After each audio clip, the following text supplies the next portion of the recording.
Buenas noches, mis hermanos. Linda noche para estar juntos nuevamente alrededor de la palabra del Señor. Luego de un día de trabajo, un día de calor acá en Miami, pero siempre es lindo buscar la presencia del Señor, meditar, comer de su palabra, estar en familia con los hermanos.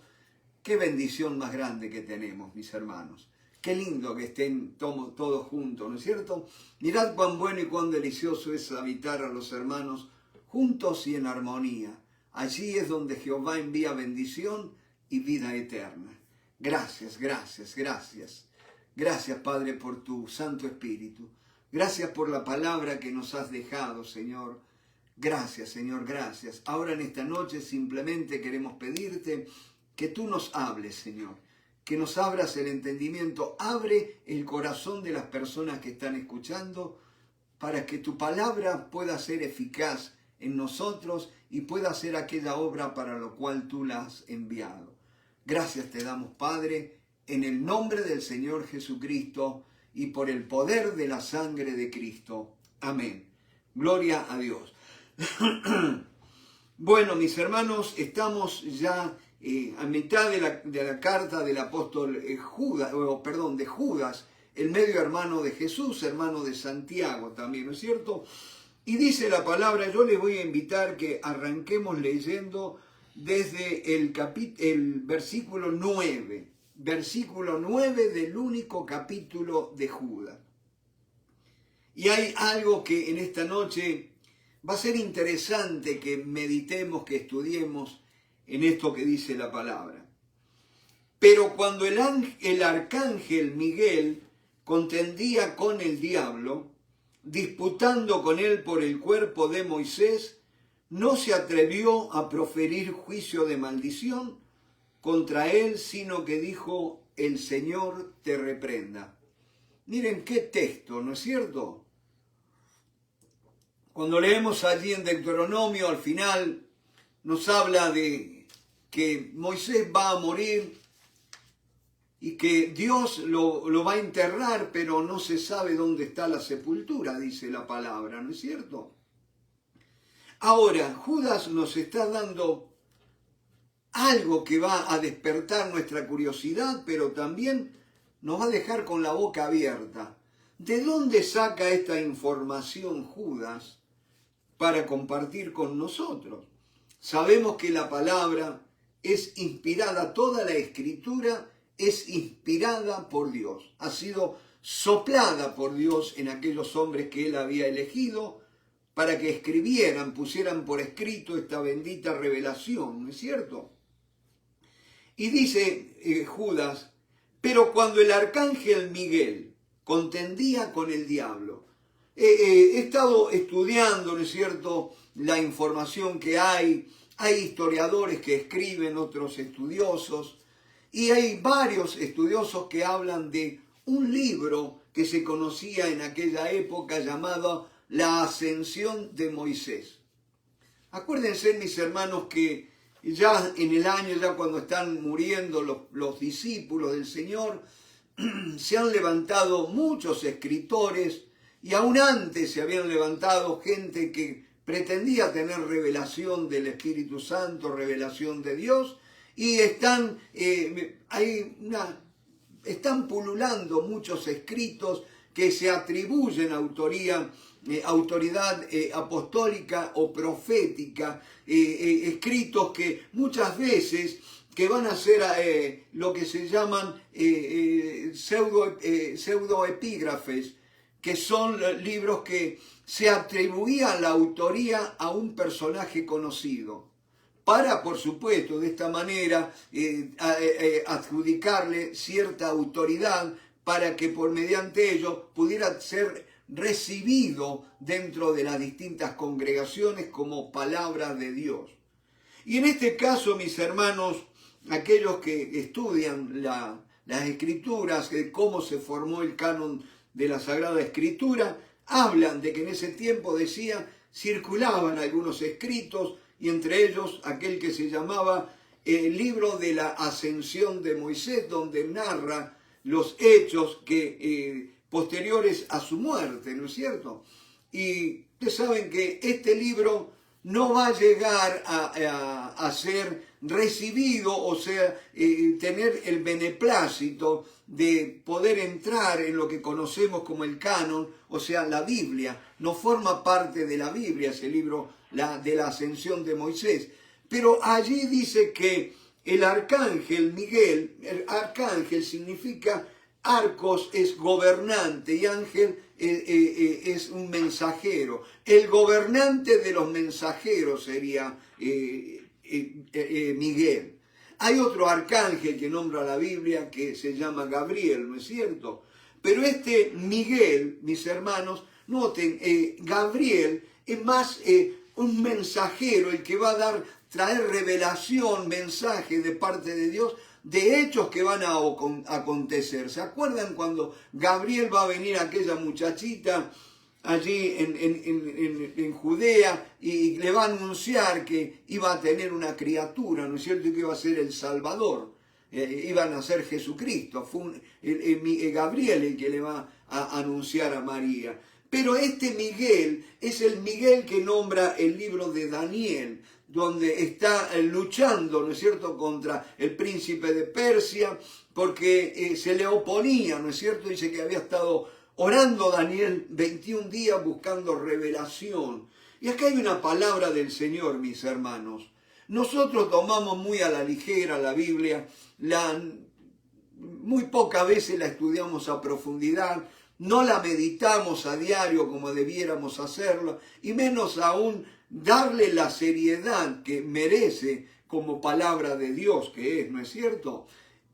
Y decía, Daniel estaba clamando a Dios en oración y allí tuvo una lucha impresionante, 21 días, y después el arcángel Miguel le va a decir que el príncipe de Persia se le había opuesto, mejor dicho, para que le trajera el mensaje, la revelación, la respuesta que Daniel estaba pidiendo, la revelación de parte de Dios.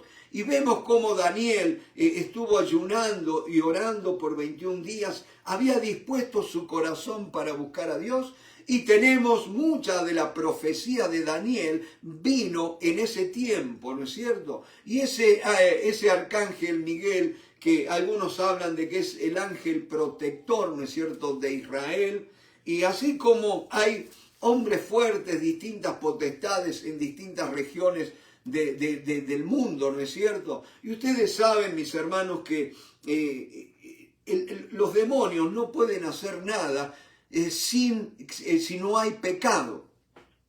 Los pecados, cuando se generalizan, cuando en una comarca, cuando en una región prevalece tanto el pecado, ese pecado generalizado da lo que se llama comisiones de autoridad a las potestades superiores, a las potestades gobernantes de tinieblas, para que ellos puedan empezar a obrar en las mentes y en los corazones de la gente. Y eso es lo que vemos, tanta violencia, tanta maldad, tanto crimen, tanto odio, ¿no es cierto?, que hay. Es porque, mis hermanos, repito, los demonios no pueden hacer nada sino cuando el hombre desobedece a Dios y anda en pecado. El pecado es lo que da comisión de autoridad a Satanás y a sus huestes espirituales de maldad para que operen en la sociedad, ¿no es cierto?, en el mundo físico. Y así, mis hermanos, allí dice la palabra, volviendo aquí a Judas, dice que, pero cuando el arcángel Miguel contendía con el diablo. Ahora imagínense una cosa, por un momento piense, Moisés muere, Dios lo lleva allí al monte, ¿no es cierto? Y allí muere Moisés. Dios le había dicho que él no iba a entrar en la tierra prometida por haber desobedecido. Le dice que por última vez mirara desde el monte aquel, toda la región de la tierra prometida, pero que él no va a entrar, él va a morir. Y dice que Dios lo sepultó, o sea, lo enterró, no cabe en duda. Ahora noten que dice que este arcángel, un arcángel, repito, es un gobernante sobre millares de ángeles, o sea, alguien con autoridad, con poder, ¿no es cierto? Y dice que contendía con el diablo por el cuerpo, disputando con él, con el diablo, el cuerpo de Moisés. Es indudable, mis hermanos, dice la Biblia, que nadie sabe dónde Dios sepultó a Moisés. Pero es indudable que yo me animo a creer que si Miguel disputaba con el diablo por el cuerpo de Moisés, es indudable que ese cuerpo había sido desenterrado, ¿no es cierto? Ahora, ¿cuál era el propósito del diablo de apoderarse del cuerpo de Moisés? Algunos estudiosos hablan de que, imagínense la tremenda idolatría que hubiera sido de Moisés, que Satanás hubiera podido traer y dar vida a ese cuerpo muerto de Moisés, el gran libertador, el dador de la ley, ¿no es cierto? Lo que hubiera sido, dicen algunos. Pero yo creo otra cosa, mis hermanos, y no es porque yo me crea que sé más que los grandes estudiosos, pero ustedes saben que cuando uno busca a Dios de corazón humilde, quebrantado y en oración, Dios nos abre los ojos del entendimiento. ¿Por qué el diablo se iba a ensañar en querer apoderarse del cuerpo de Moisés? Acuérdense, mis hermanos, vamos a ir rapidito allí a Apocalipsis capítulo 11, en el verso 6, y vamos a tener un poco de revelación en cuanto a esto. Fíjense, allí en el capítulo 11 de Apocalipsis, cuando está hablando de los dos testigos, ¿no es cierto?, que van a predicar, ¿no es cierto? Entonces vamos a leer desde el 11.1. Entonces me fue dada una caña semejante a una vara de medir, y se me dijo, levántate y mide el templo de Dios y el altar, y a los que adoran en él. Ya es indudable que está el altar reconstruido allí en Israel, ¿no es cierto?, es donde se está llevando a cabo la acción, dice. Y entonces dice, pero el patio que está fuera del templo, déjalo aparte y no lo midas. Ya había gente adorando en el templo y va a ser enviado, ¿no es cierto?, Juan para que midiera el templo. Levántate y mide el templo de Dios y el altar y a los que adoran en él. Pero el patio que está fuera del templo, déjalo aparte y no lo midas, porque ha sido entregado a los gentiles, y ellos hollarán la ciudad santa 42 meses. Y dice, y daré a mis dos testigos que profeticen por 1260 días, vestidos de silicio. 2260 días son 3 años y medio, ¿no es cierto? Y dice, o sea, la mitad del periodo conocido como de la gran tribulación. Entonces dice, y daré a mis dos testigos que profeticen por mí, o sea, que hablen por mí. Un profeta no es uno que lee la Biblia, un profeta es alguien que habla de parte de Dios, ¿no es cierto?, con un mensaje que Dios le da, ¿no es cierto? Entonces dice, que profeticen por mí 1260 días, y vestidos de silicio, o sea, con un ropaje negro, oscuro, ¿no es cierto?, ropa áspera, que hablaban de arrepentimiento, que hablaban de pesar, de tristeza por el pecado. Y mis hermanos, realmente hay algo que tenemos que tener en cuenta en este tiempo. Hay mucha obra por hacer. Así como Jesús le dijo a los discípulos, levantad vuestras miradas, alzad vuestros ojos y ved. Los campos están blancos para la siega. Hay mucha gente que tiene que ser salvada en este tiempo. Pero mis hermanos, si somos honestos, es muy poco lo que hemos hecho, es muy poco lo que estamos haciendo. Estamos demasiado entretenidos con algunas otras cosas. Pero hay algo que tenemos que empezar a rogarle a Dios que nos dé. Y es que para poder predicar el Evangelio con autoridad, con unción de lo alto, con poder realmente del cielo, lo primero que les da Dios a los dos testigos es que se vistieran ¿de qué cosa? Dice que se daré mis dos testigos que profeticen por 1260. Estos testigos estarían vestidos de ropa oscura, ropa de silicio, ropa de tristeza por el pecado, ¿no es cierto? Y dice, estos dos testigos son los olivos, son los dos olivos y los dos candeleros que están en pie delante de Dios en la tierra. Si alguno quiere dañarlos, sale fuego de la boca de ellos y devoran a sus enemigos. Y si alguno quiere hacerles daño, debe morir él de la misma manera.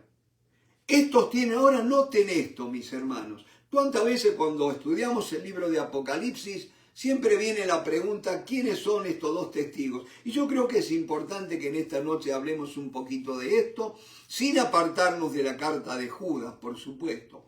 Pero para que veamos la importancia que tenía que el arcángel Miguel iba a defender, iba a impedir que Satanás se apoderara del cuerpo de Moisés. ¿Por qué? Porque saben, el cuerpo es la señal inequívoca que Moisés murió, ¿no es cierto? Y que, mi hermano, que ese cuerpo lo iba a necesitar porque Dios lo iba a usar a Moisés.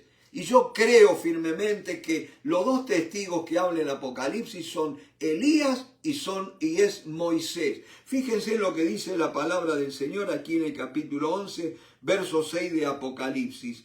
Estos tienen poder para cerrar el cielo a fin de que no llueva en los días de su profecía. Hermanos, ¿qué profeta en la antigüedad oró y no llovió durante el tiempo que duró su profecía? 3 años y medio estuvo sin llover. No es casualidad que ahora van a estar 3 años y medio también.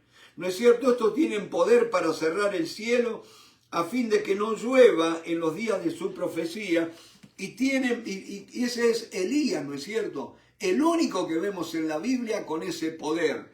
Y dice la palabra del Señor, y tienen poder sobre las aguas para convertirlas en sangre y para herir la tierra con toda plaga cuantas veces quieran. ¿Y quién fue ese hombre que pudo manejar, si se quiere, las plagas? Moisés.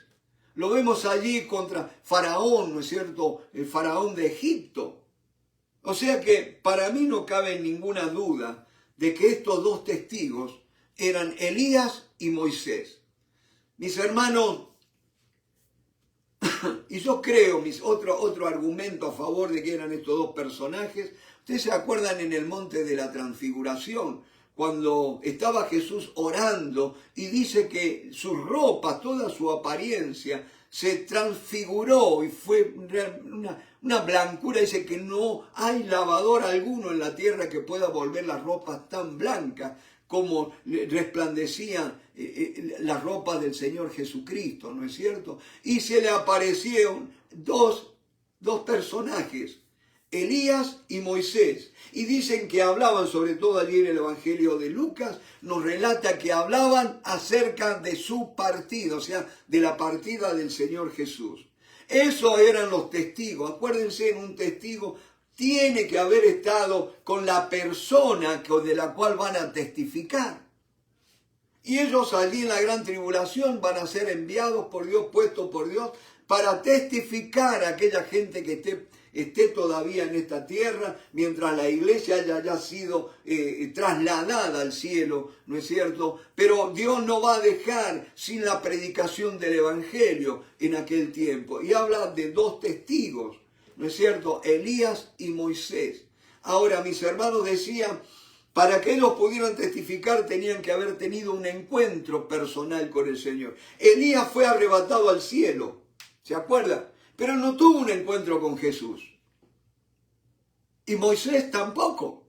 El Moisés trajo la ley era el ayo que nos tenía que llevar al Señor Jesucristo. Pero Jesús no había tenido un encuentro personal con Jesucristo. Y lo tuvieron allí en el monte de la Transfiguración. Mis hermanos, por eso digo, dice el Señor Jesús, y recibiréis poder cuando haya venido sobre vosotros el Espíritu Santo y me seréis testigos. El Espíritu Santo no es otro que el Señor Jesucristo obrando de nuevo acá en la tierra. Si usted estudia en la Biblia, va a ver que en el Antiguo Testamento Jehová es Dios el que obraba, ¿no es cierto? Después vemos cómo hablaba a través de los profetas, pero después vino Jesucristo y Jesucristo reveló al Padre, anduvo haciendo bienes, señales y milagros y están relatados en los 4 evangelios. Después Jesús va a morir en la cruz, va a estar 3 días en la tumba, va a resucitar y va a ascender a los cielos.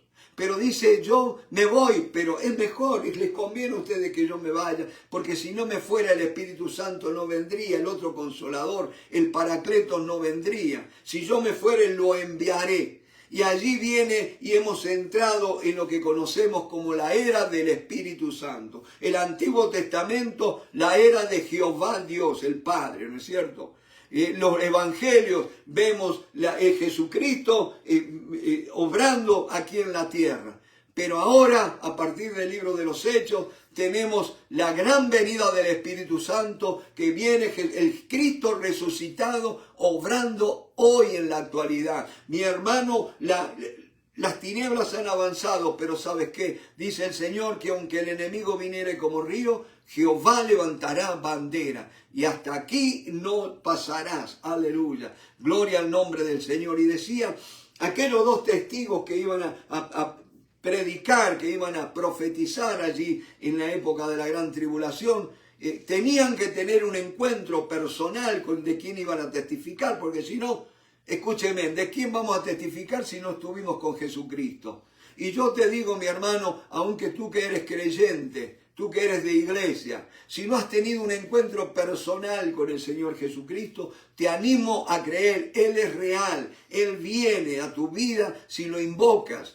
Todo aquel que invocar el nombre del Señor será salvo. En esta noche puedes estar pasando por enfermedad, por dificultad. Invoca el nombre del Señor y serás salvo, dice la palabra. En el nombre del Señor Jesús recibe sanidad. Al que cree, todo le es posible, dice la palabra de Dios. Te animo a confiar en el Señor. Él ha resucitado. Todo poder le ha sido dado en el cielo y en la tierra. Aleluya. Gloria al nombre del Señor. Estamos claros, mi hermano. El enemigo no quería que Moisés estuviera en aquel día predicando el Evangelio. Bendito sea el nombre del Señor. Y muchas veces el enemigo va a levantarse para impedir que nosotros llevemos a cabo la predicación del Evangelio. Así como Pablo, ¿se acuerdan? Pablo escribiéndole a los de Roma, y les comenta, ¿no es cierto?, que él había intentado ir a Roma muchas veces, pero dice que Satanás se lo había impedido, lo había estorbado, ¿no es cierto? O sea, mis hermanos,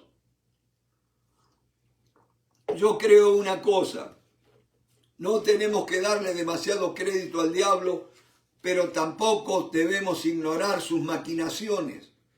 Él puede estorbar la obra. De hecho, mis hermanos, viene Satanás y te pone temor en tu corazón, temor del hombre, la vergüenza para que cierres tu boca y no hables del bendito evangelio, ¿no es cierto?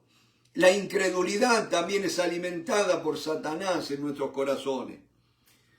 Y por eso dice la palabra, pero cuando el arcángel Miguel contendía con el diablo disputando con él por el cuerpo de Moisés, no se atrevió a proferir juicio de maldición contra él, sino que dijo, el Señor te reprenda. Y acá es algo muy importante.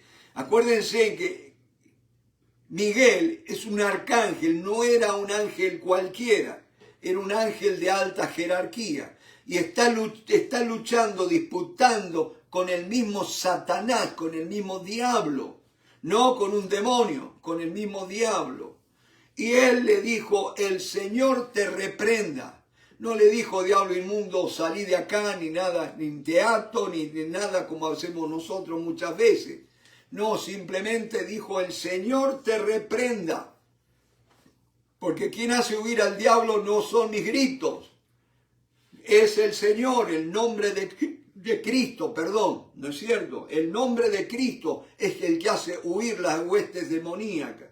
No, por eso la gloria no es para nosotros, no hay mérito alguno cuando el Señor nos use para liberar personas de posesión demoníaca. Y sé que lo vamos a tener que hacer. El mundo cada vez está más en tinieblas, más en pecado, más en inmoralidad sexual y de todo tipo, más en droga, en alcoholismo, que son puertas amplias para entrada de demonios en la vida de aquellos que no han creído en Jesucristo, ¿no es cierto? Y que perseveran en el pecado. Entonces, mis hermanos, dice la palabra después, pero estos blasfeman de cuantas cosas no conocen, y en las que por naturaleza conocen, se corrompen como animales irracionales. Hay algo, mi hermano, que tenemos que tener cuidado, y por eso estamos estudiando la Biblia hoy. Porque Pedro, escribiendo su segunda carta, va a hablar de aquellos indoctos, dice, que tuercen las escrituras, que malinterpretan lo que ha escrito Pablo, ¿no es cierto?, con la sabiduría que le ha sido dada por Dios, y son indoctos. Habla Pedro, ¿no es cierto? No tenemos tiempo, pero estudie usted la segunda carta de Pedro, y va a ver que allí le habla de aquellos indoctos, capítulo 2 y 3, ¿no es cierto?, sobre todo de la segunda carta. Un indocto es alguien que no ha sido preparado, alguien que no ha estudiado, alguien que no ha sido enseñado. Y tenemos que aprender, mi hermano. Yo creo en el poder de Dios, yo creo en la unción del Espíritu Santo, pero ¿sabes qué, mi hermano? El Señor no anula el estudiar la Biblia. Él me capacita, me prepara, pero yo tengo que quemarme las pestañas estudiando. Acuérdense cuando Dios va a llamar a Moisés para conquistar la tierra, ¿se acuerdan? Dice, mi siervo Moisés ha muerto, ahora levántate y dirige, lidera a esta nación. Pero uno de los mandamientos que le va a dar Dios, vayamos allí a Josué, siento en mi espíritu de que tenemos que ver un poquito esto, y no es que me quiera hacer mucho el místico, ¿no es cierto? Pero creo que es muy importante esto, mi hermano. Gloria al nombre del Señor. Gloria al Señor. Josué en el capítulo 1. Acuérdense, vamos a ver, mi hermano, Josué es uno de mis libros preferidos, ¿no es cierto? Fíjense lo que dice el capítulo 1, verso 1. Aconteció después de la muerte de Moisés, siervo de Jehová, que Jehová habló a Josué, hijo de Nun, servidor de Moisés, diciendo, mi siervo Moisés ha muerto. Ya sabía que Josué que Moisés había muerto, pero tenía que estar seguro, ¿no es cierto? Y dice, mi siervo Moisés ha muerto, ahora pues levántate. Y esta es una palabra muy personal para alguien en esta noche. No sigas llorando más aquel siervo. No sigas llorando más aquello que pudo haber sido y no fue. En esta noche Dios te dice, levántate, levántate, aleluya, levántate y pasa este Jordán. Mi hermano, la obra de Dios no se hace con gente indecisa. La obra de Dios no se hace con gente que quiere conservar un poco de la vieja vida y mucho de la nueva vida. Lo primero que tenemos que hacer es pasar el Jordán. El Jordán me habla de muerte, me habla de separación, me habla del fin de una etapa. Y es tiempo, mi hermano, que ya digamos, ha sido el fin, he vivido hasta acá, pero ahora empieza una nueva etapa en mi vida. Empieza un nuevo nivel en mi caminar con Dios. Y así le dijo, levántate y pasa este Jordán, tú y todo este pueblo. Ahora nota una cosa, ahí está una palabra para líderes, mi hermano. Si tú no pasas el Jordán, no esperes que el pueblo pase el Jordán. Si tú no consagras tu vida, no esperes que tu iglesia consagre su vida. Si quieres ver más santo en tu iglesia, sé más santo vos. Así como Jesús dijo, yo me santifico a mí mismo por amor a ellos. Aleluya, gloria al nombre del Señor. Pasa tú. Aleluya, este pueblo, todo este pueblo, nota, tú y todo este pueblo. Mi hermano, la palabra de Dios no es para, bueno, tratemos a ver lo que más entre. No. La palabra de Dios no es para que a ver lo que más puedan entrar, los que se esfuercen. Todo este pueblo, aleluya, gloria a Dios, el comisionado de Dios, El hombre levantado por Dios es un hombre para todo el pueblo.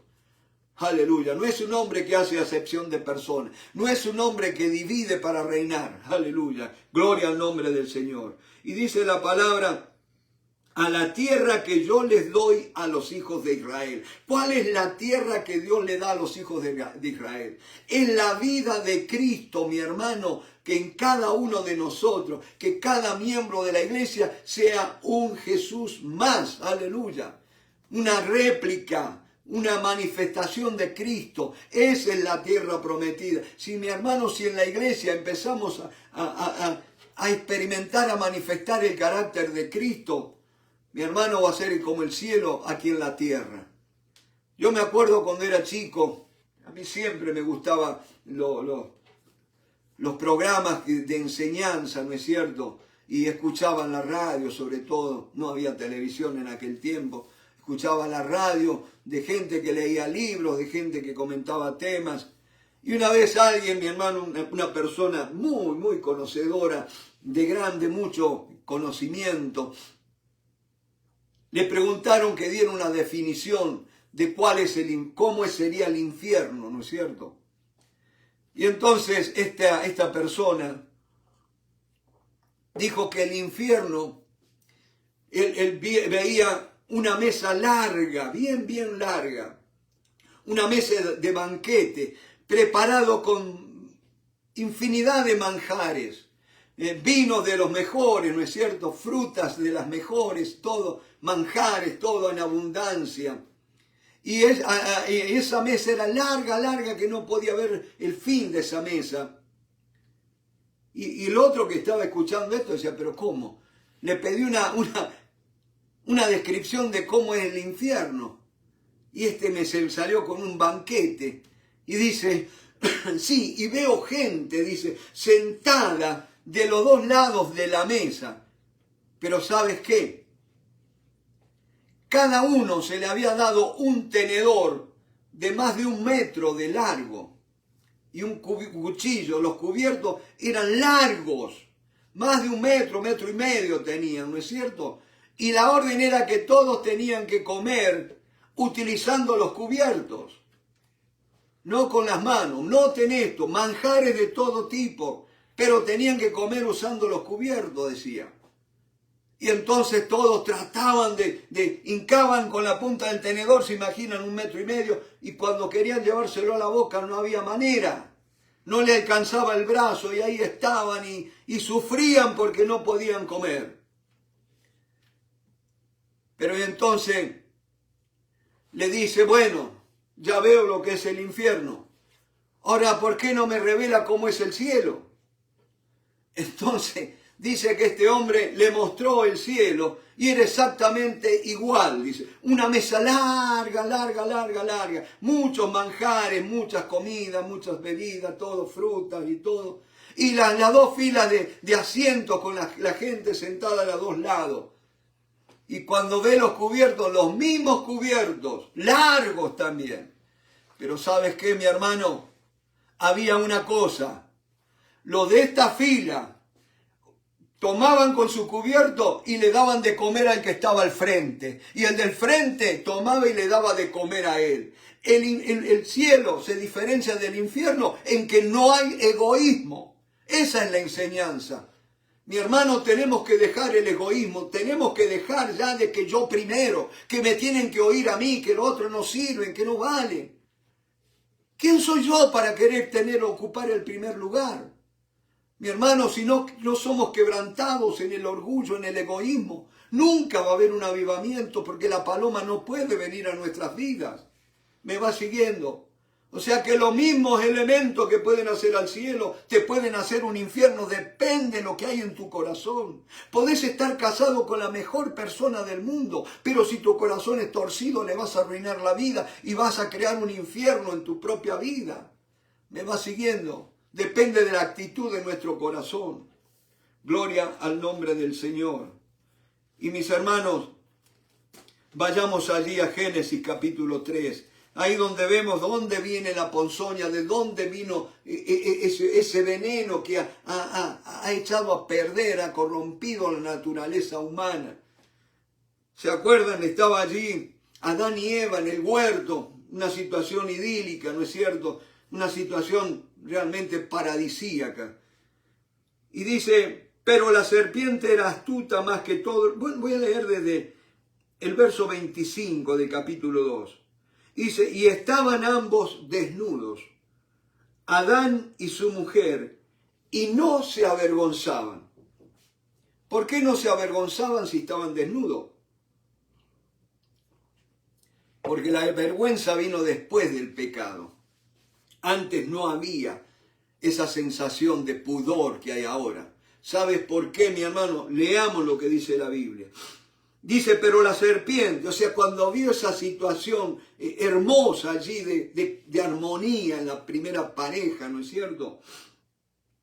Pero la serpiente era astuta más que todos los animales del campo que Jehová Dios había hecho, la cual dijo a la mujer, con que Dios os ha dicho no comáis de todo árbol del huerto.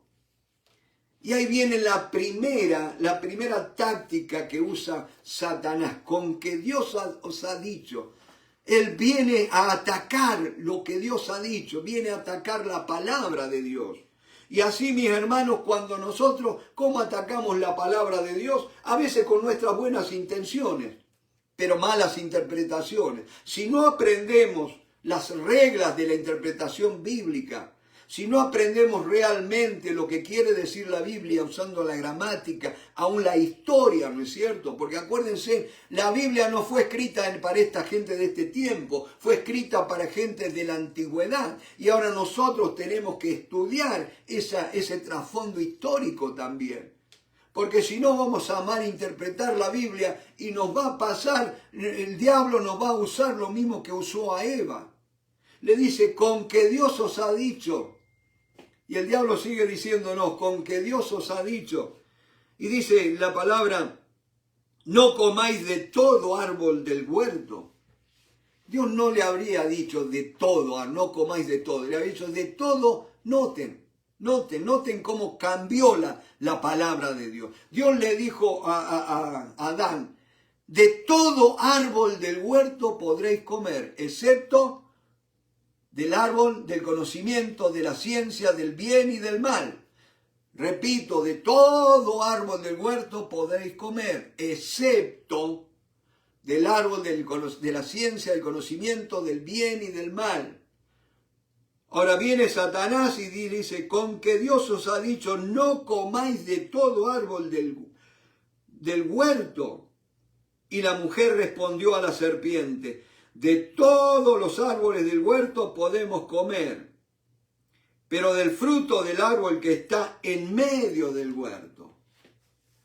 Noten una cosa, Satanás le dice que no podían comer de todo árbol. O sea, ya le viene cambiando la palabra, pero Eva también cambia la palabra, mi hermano. Por falta de conocimiento perece mi pueblo, dice Oseas, ¿no es cierto? Y la mujer respondió a la serpiente, del fruto de los árboles del huerto podemos comer, pero del fruto del árbol que está en medio del huerto, dijo Dios, no comeréis. Ahora, mi hermano, yo siempre digo, la Biblia es un libro que comienza en un huerto y termina en un huerto. Empieza en Génesis, ¿no es cierto?, con un árbol en el huerto. Y termina allí en Apocalipsis con el árbol de la vida que está ¿dónde? En medio de la ciudad. O sea que el árbol no se anda corriendo de acá para allá. El árbol siempre es inconmovible. No muda, es Dios. Nosotros somos los que nos alejamos. Dios está siempre en el mismo lugar. O sea que el árbol de la vida estaba en el medio del huerto. Pero, ¿qué pasó? Que Eva malinterpretó y dijo que el árbol que estaba en el medio del huerto era el árbol del conocimiento del bien y del mal. Mi hermano, acuérdense, el mayor enemigo que tenemos nosotros mismos, somos nosotros mismos. Y necesitamos ser corregidos. Por eso, mi hermano, aquel que diga, yo recibo revelaciones nada más que de Dios, Dios me revela, todo el Espíritu Santo me revela y nadie me tiene que enseñar. Es un error gravísimo, mi hermano. Gravísimo ese error. El mismo Pablo, con todas las revelaciones que había tenido, miren, camino a Damasco, viene una luz del cielo, le habla a Jesús personalmente. Y sin embargo, Pablo va a estar 14 años allí en Arabia, en el desierto, y dice, y para no haber corrido en vano, fui y expuse lo que había recibido ante los que eran algo en la iglesia. Me van siguiendo. Él se sometió a los maestros, a los líderes que había en la iglesia, a los profetas y a los apóstoles.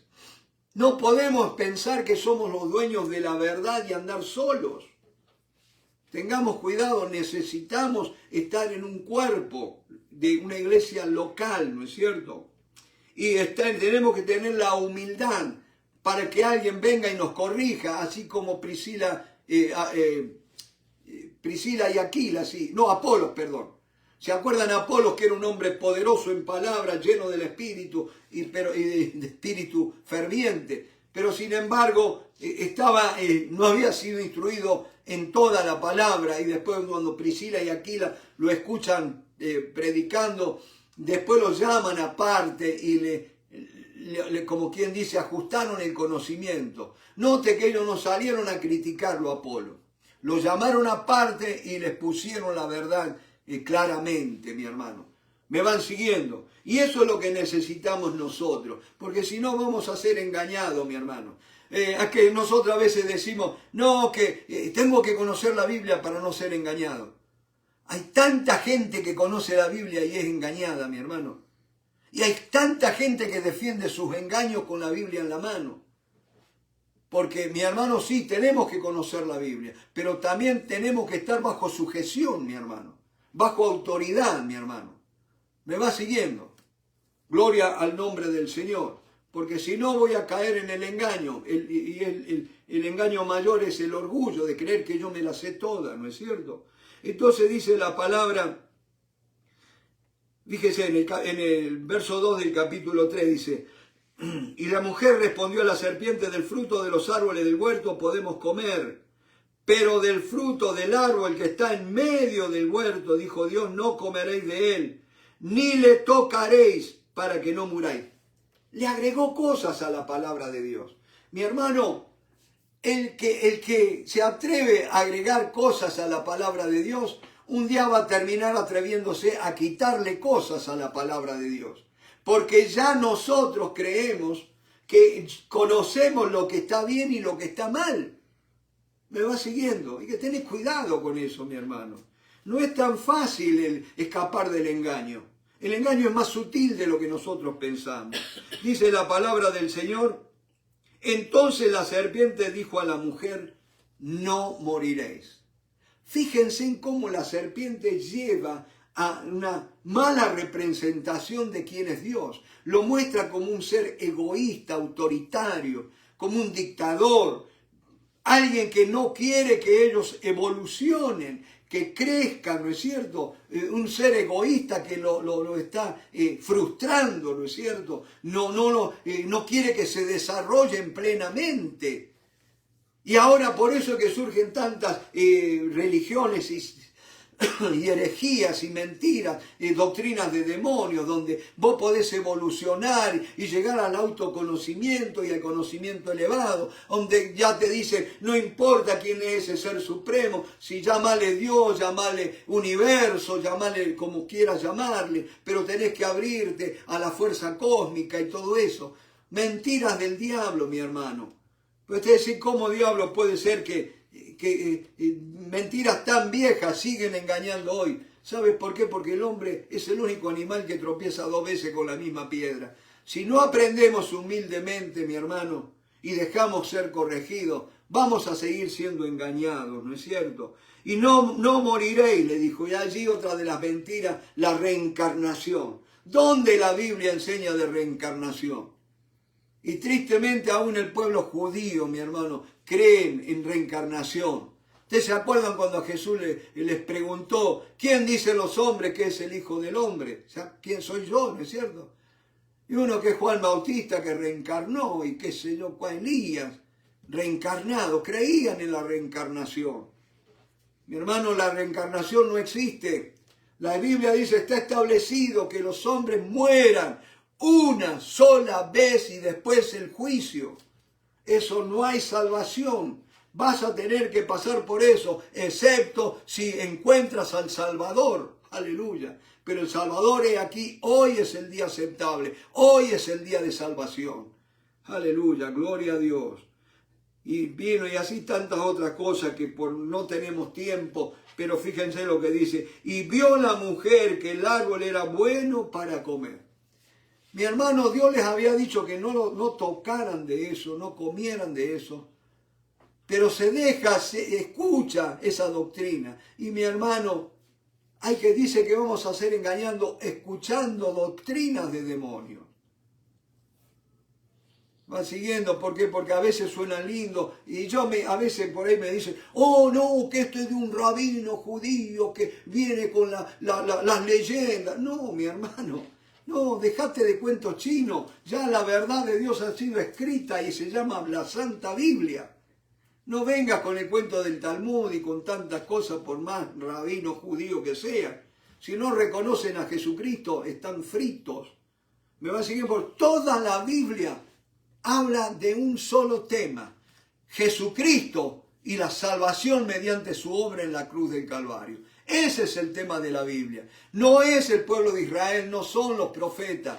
El tema de la Biblia y cómo entender la Biblia es Jesucristo. Gloria al nombre del Señor. Y cuando vos realmente te gradúes, que tengas amplio conocimiento de las Sagradas Escrituras, es porque va a haber una transformación en tu vida. Vas a ser distinto a lo que sos ahora. Porque la Biblia es un conocimiento que transforma las vidas. ¿Me van siguiendo? Pero la mujer, cuando vio que se guió por sus sentidos, por sus apetitos, ahí fue engañado, tomó del fruto, comió y ahí cometió el error, el pecado gravísimo. Volvamos a Judas, ¿no es cierto?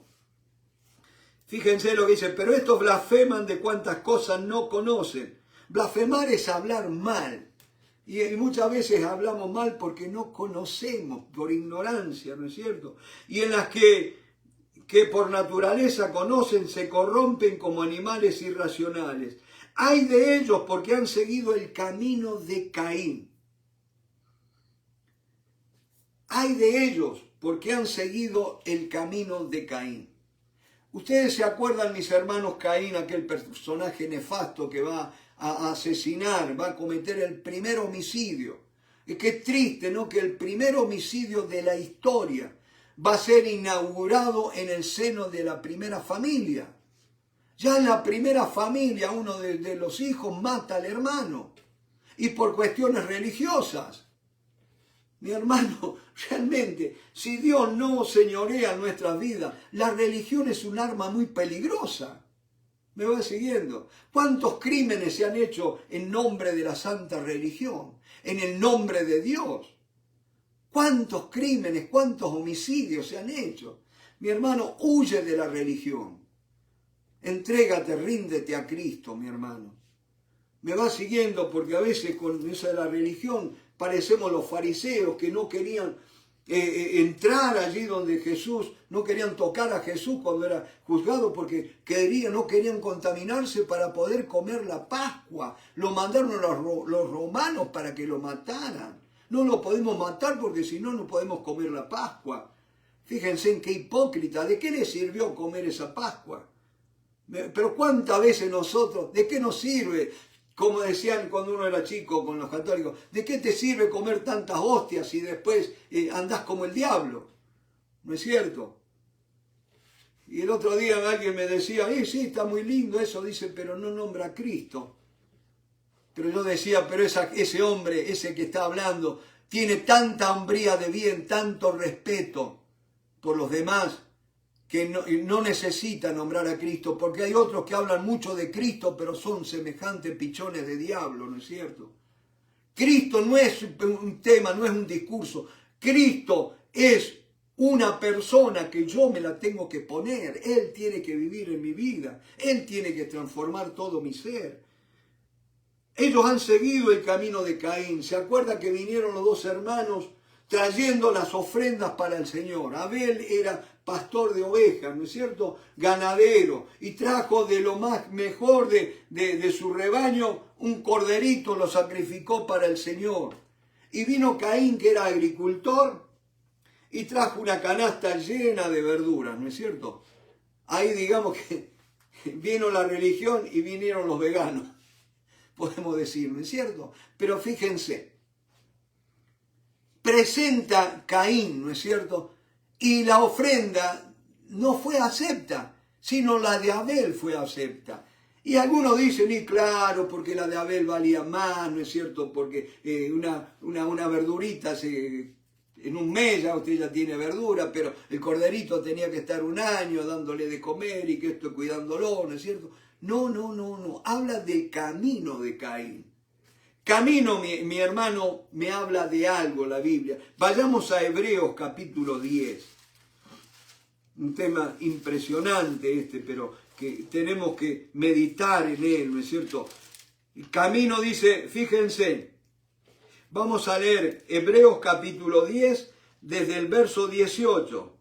Está hablando del sacrificio de Cristo, contrastándolo con los sacrificios de animales del antiguo pacto, ¿no es cierto? Del sacerdocio levítico. Dice, pues donde hay remisión de estos, o sea, de los pecados, no hay más ofrenda por el pecado. Así que, hermanos, ya no hay más ofrenda por el pecado, porque Cristo en la cruz del Calvario, con una sola ofrenda, hizo perfectos a los santificados. Yo ya no tengo que presentar más ofrendas por los pecados, porque Cristo murió una vez y por todas.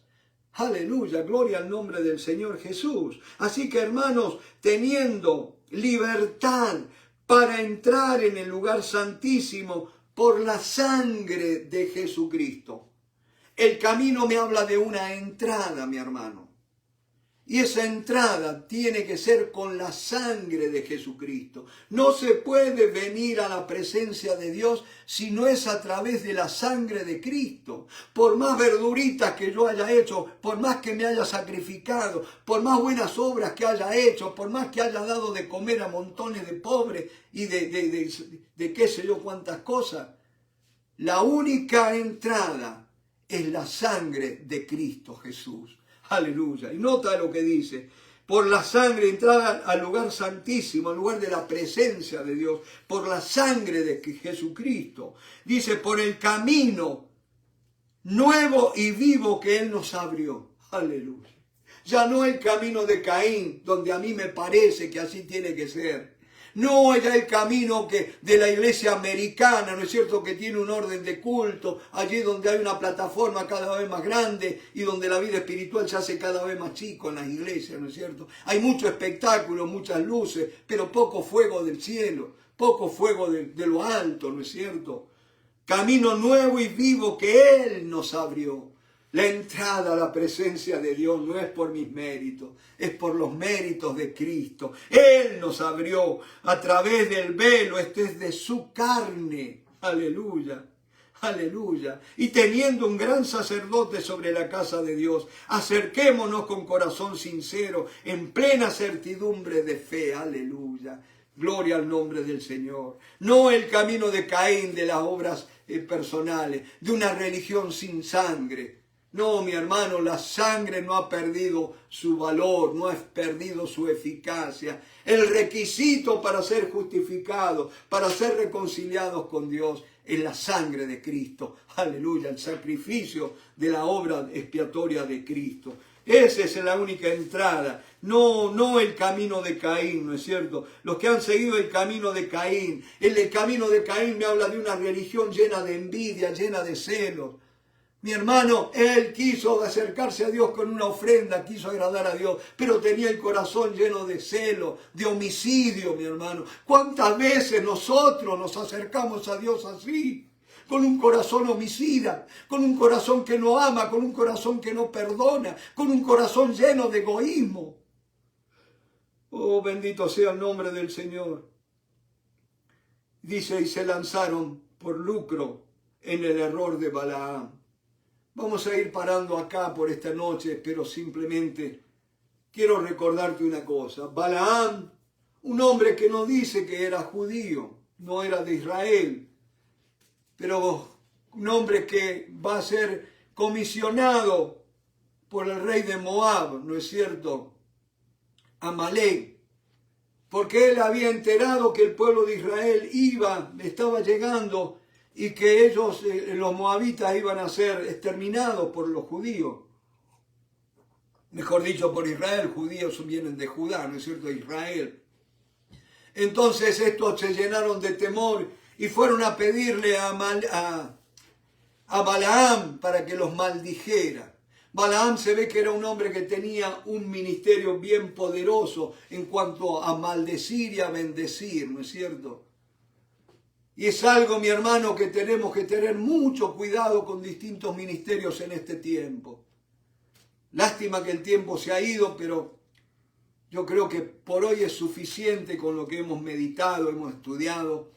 Y yo simplemente quiero, mi hermano, sigue leyendo esta carta, deja que el Espíritu Santo te hable y después cuando ya tengas lo que tú consideres una revelación, exponla ante hermanos que tengan mayor conocimiento, mayor madurez y mi hermano, y así vamos a crecer, exponiendo y dejando que otros nos corrijan.